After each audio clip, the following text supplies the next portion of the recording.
Assalamu alaikum students. My name is Rizwan Rahman, lecturer in physics, Government National College.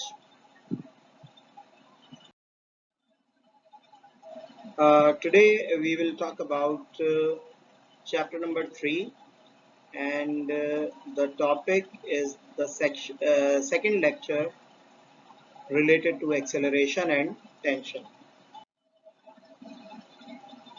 Today we'll talk about two bodies in which one is vertically hanging and the other is placed on a horizontal surface. There are the considerations. यहाँ हमने दो body consider की हैं। पहली body है हमारे पास A और दूसरी बॉडी है B। इस तरह कि पहली बॉडी का मास m1 और दूसरी बॉडी का मास m2 है।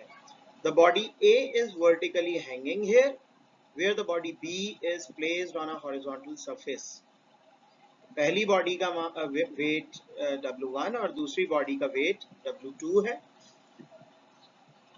W2 is being cancelled by the normal reaction R of the surface. इसको हम जरा डिटेल में देखेंगे फिगर के अंदर कि सेकंड बॉडी जो कि हॉरिजॉन्टल सरफेस पे रखी हुई है उसका वेट R यानी नॉर्मल रिएक्शन से कैंसिल हो जाएगा। Bodies are attached to the string passing over a frictionless pulley. Acceleration of the system is A and tension of the system is T, which are to be found.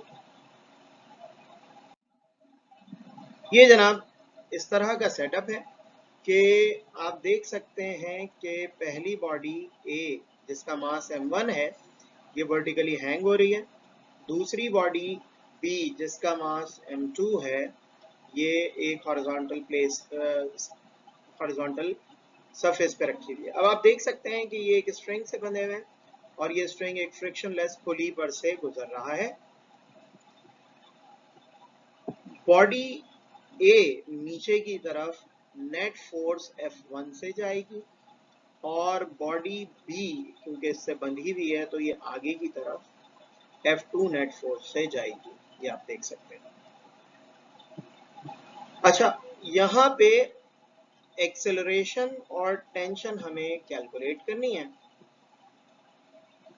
यहाँ आप देखें जो बात हमने कही थी कि W2 कैंसिल हो रहा है R नॉर्मल रिएक्शन से, ठीक है। और इस वजह से सिर्फ बॉडी पर एक ही फोर्स रह जाएगी, टेंशन। और बॉडी बी पर यहाँ दो फोर्सेस हैं। बॉडी ए पर यहाँ दो फोर्सेस हैं, W1 नीचे की तरफ और टेंशन ऊपर की तरफ। लेकिन क्योंकि बॉडी नीचे जा रही है तो इसका मतलब वेट W1 ज्यादा और टेंशन कम है। आगे बढ़ते हैं।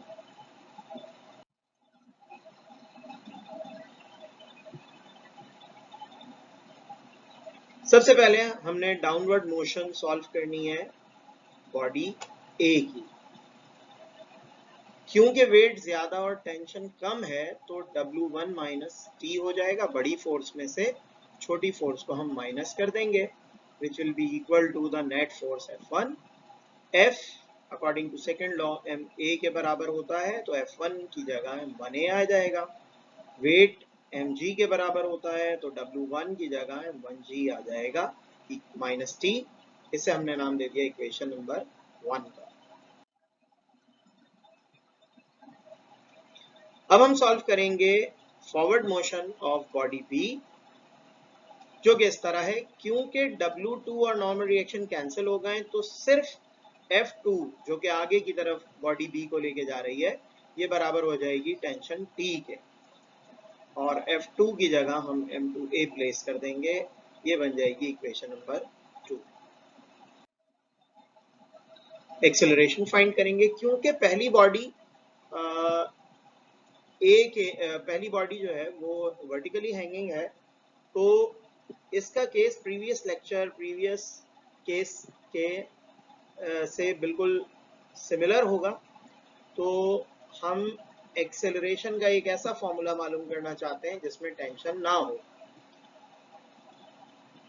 इसके लिए हम ऐड करेंगे इक्वेशन 1 और इक्वेशन 2 को।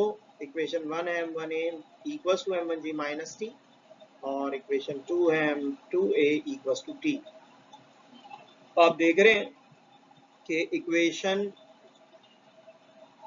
1 में t नेगेटिव और इक्वेशन 2 में t पॉजिटिव है, तो ये कैंसिल हो जाएंगे और आपके पास बचेगा m1a plus m2a equals to m1g। a common आ जाएगा, आपके पास आ जाएगा m1 plus m2 into a equals to m1g। m1 plus m2 पूरा ब्रैकेट मल्टीप्लाई हो रहा है, नीचे जाके डिवाइड हो जाएगा, तो आपके पास a will be equal to m1 upon m1 plus m2 whole multiplied by g आ जाएगा। ये एक्सेलरेशन का फॉर्मूला है इस केस में। अब फाइंड करना है हमें टेंशन t। तो इक्वेशन 2 सिर्फ हमें काम ये करना है कि 2 में हम वैल्यू रख देंगे a की। तो जहां a था वहां हमने a की वैल्यू प्लेस कर देनी है, और हमारे पास a की वैल्यू है m1 upon m1 plus m2 into जी। m2 पहले से लिखा हुआ था, ये मल्टीप्लाई हो जाएंगे आपस में, और मल्टीप्लाई होने पर आपके पास वैल्यू आ जाएगी t equals to m1 plus m2g upon m1 plus m2। ये सेकंड केस में टेंशन हमारे पास आ गई। कंक्लूजन बिल्कुल सेम है जिस तरह के प्रीवियस केस में जब दोनों बॉडी वर्टिकली हैंगिंग थी, कि एक्सेलरेशन और टेंशन इस केस में भी, सेकंड केस में भी, कि जबकि एक बॉडी वर्टिकली हैंगिंग और दूसरी बॉडी हॉरिजॉन्टल सरफेस पे है, बॉडी के मासेस पर ही डिपेंड करेगी। उम्मीद करता हूँ ये लेक्चर आपको समझ आया होगा, और अगर कोई क्यूरी हो तो आप मुझसे कमेंट में सवाल कर सकते हैं। Thank you.